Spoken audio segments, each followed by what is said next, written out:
Hi guys, this is Taylor and I'm here today with my top 10 books of 2016.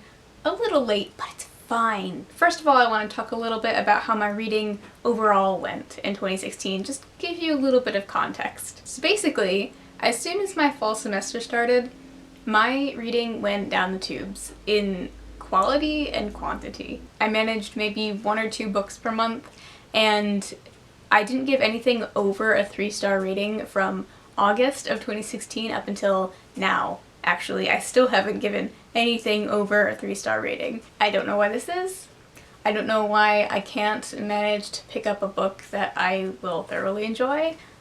I just don't know. But nonetheless, I do have a list of 10 books that I did read in 2016 that I did thoroughly enjoy, although I read most, if not all of them, in the first 6 months of 2016. First of all, I would like to give an honorable mention, and that goes to The Boat Rocker by Ha-Jin. This one gets an honorable mention because I did have some major problems with it, but it brought up some very interesting thinking points. So this follows a Chinese language journalist who's based in New York City, but who reports on events in China, and specifically reports on things that maybe China doesn't want him to bring attention to. The higher-ups of Chinese journalism kind of start to ostracize him, and at the same time he is finally granted US citizenship. This brings up questions like, how much allegiance do you owe to your home country if they don't really respect you and are actively trying to dismantle the work that you do?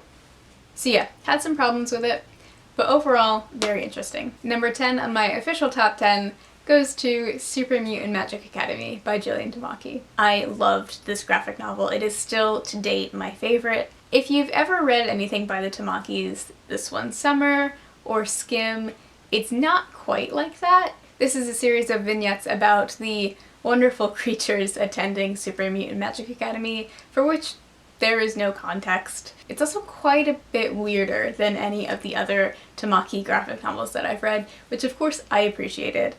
I also laughed out loud several times while reading this. I would definitely give this one a try, especially if you've read other graphic novels by the Tamakis. Number 9 is going to Americana by Chimamanda Ngozi Adichie, which I finally read last year and fully enjoyed. This is of course about the experiences of a Nigerian couple, one of whom moves to the US for school, with the other one trying to make his way back in Nigeria. This of course does not shy away at all from any of the more uncomfortable or taboo topics surrounding the life of an African immigrant living in the US, and that is what makes it so strong. I also found it very readable. It is not a very small book, but I actually found myself getting ahead of schedule because it was much easier to read than I anticipated. Overall, very strong. This is my first Adichie, and I'm very glad that I started with this one. Spot number 8 goes to the New York Trilogy by Paul Auster. This has been on my shelf for eons, and I'm so glad that I finally got around to it. So this is actually 3 novellas all in one bind-up, but they actually work really well together as 3 sections of a larger book. I'm not actually sure how to describe this plot or plots, as it's a little bit like uncentered, but that's kind of the point. It's all set in New York City. It's mostly about detective cases, but it's also about the interconnectedness of the universe and the self and psychogeography, which is a word that Victoria taught me. Very mind-bending, very well written. I'd be interested to explore more of his work. Number 7 goes to Know Your Beholder by Adam Rapp, which pulled such a surprise punch on me. I went into this knowing next to nothing about it and emerged with such a positive impression. I just love this book. I described the plot a little bit better in this video, but basically this is about a dude in his 30s who is going through a divorce and kind of becomes a little bit of a recluse. The vast majority of it takes place inside his house, but it is so weird and fun and surprising, with a little bit of sadness mixed in. It's good stuff, and I'm so glad that I took a chance on it. Spot number 6 goes to fan favorite, The Vegetarian by Han Kang. So this won the International Man Booker, and very deservedly. It's about a woman in Korea who has a vivid nightmare and decides to stop eating meat, with everything going to hell as a consequence. The more time that passed, the more I liked this one. I really loved the ideas that this explored and how It went to such unexpected places. So in the end, I did end up really appreciating The Vegetarian. Very bizarre, very beautiful. Number 5, after quite a bit of deliberation, is going to 1Q84 by Haruki Murakami. Like some of the others, definitely had some issues with this. It was not at all perfect, but after 1,200 pages, I was attached to these characters. I loved being horrified by this immensely screwed up parallel world. This is one that I already wish I could read again for the first time. However, do not make this your first Murakami.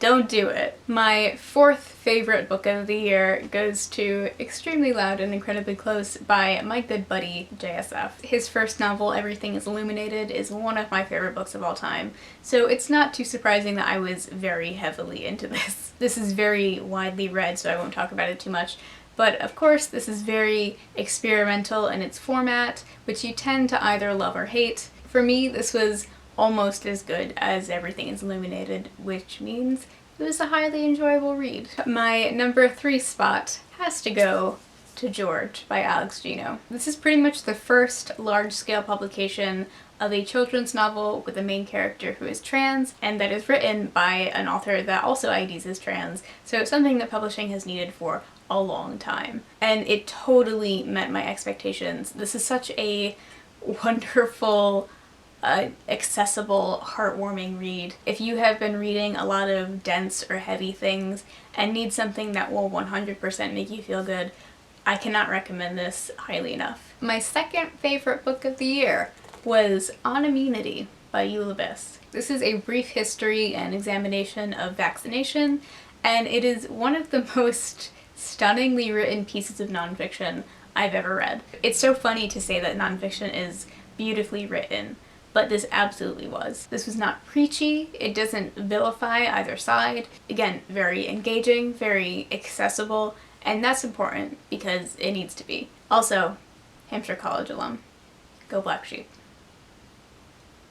We didn't have sports. Okay, my favorite book that I read in 2016 was undoubtedly Shelter by Jung Yoon. I wasn't even aware of this book this time last year, and now it gets to haunt me for the rest of my life. Shelter is about a second-gen Korean American immigrant who just goes through it. He just has a time. It deserves a better explanation than that, but this is about coping.